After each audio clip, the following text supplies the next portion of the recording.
शादी के बाद नई बहू घर आई। बहू सास ससुर की हर जरूरत का ध्यान रखती। एक दिन बहू ने सुना, सासू माँ ससुर जी से बोली, बहू हमें दूध में पानी मिलाकर देती है।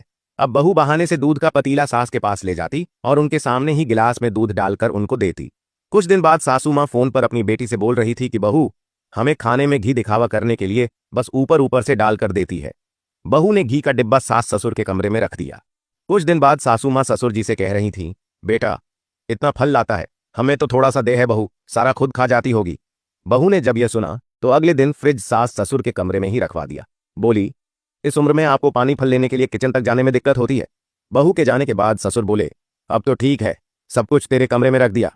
बहू ने सांस बोली, सब ठीक है जी, पर मुझे शक है, गड़बड़ तो करती ही होगी बहू है आखिर। तब ससुर जी बोले, गड़बड़ वो नहीं करती, गड़बड़ तेरे दिमाग में है। तू खुद जैसी बहू रही वैसा ही अपनी बहू के बारे में सोच रही है।